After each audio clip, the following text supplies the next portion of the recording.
একটা জিনিস মোর মাথা ঢুকে না, এই যে ঠাকুরগাঁও 1 আসনের দেলোয়ার ভাই কিছুদিন আগে একটা মোটরসাইকেল শোডাউন হইল, অনেক বড় একটা শোডাউন হয়েছে। তো এই যে অনেকের মতামত হ্যাঁ যে উমার বলে টাকা লাগে না, বিভিন্ন লোক বলে আসে নিজে টাকা দিছে, আবার দেখা যাচ্ছে গাড়ির টাকা কোন আছে। তা আসলে মানে এইটার উৎসটা কিতে, এই টাকা পয়সার বা শোডাউনের?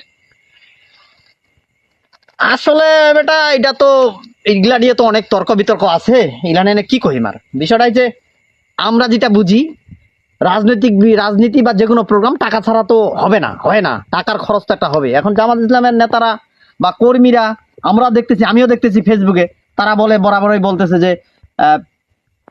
জামাত ইসলামের কর্মীরা টাকা ছাড়াই করে তারা প্রোগ্রামে যায়, ওরা কোনো টাকা কারোর কাছে নেয় না। কিন্তু বেটা তুই কথাটা কইছিস ভালো কথা। আমার একটা প্রশ্ন জামাত ইসলামের নেতৃবৃন্দের কাছে এবং এই ঠাকুরগাঁ 1 আসনের যে জামাত ইসলামের সমর্থিত প্রার্থী সম্মানিত জেলারের কাছে, সবার কাছে আমার প্রশ্ন, জামাতে ইসলামের প্রতি মাসে প্রচুর টাকা ইয়ানতের টাকা তারা কালেকশন করে, ঠিক। তো এই টাকাটা তারা কোথায় খরচ করে, এটা আমার প্রশ্ন। দ্বিতীয় প্রশ্ন হলো যে জামাতে ইসলামে মুরব্বীরা ঈদ আসলে ঈদ এবং কুরবানির জাকাত এবং ফেতরার টাকাটা যেটা কালেকশন করে, এই টাকাটা তারা কোথায় খরচ করে, এটা হলো দ্বিতীয় প্রশ্ন। আচ্ছা আচ্ছা।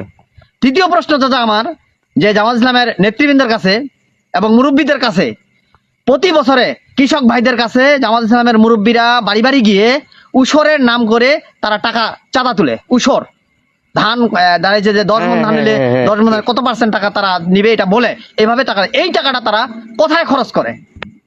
আবার এরা বলতেছে যে আমরা জামাত ইসলামের নেতা কর্মীরা কোনো প্রোগ্রামে গেলে টাকা তারা নেয় না, টাকা তারা লাগে না, খরচ তারা লাগে না।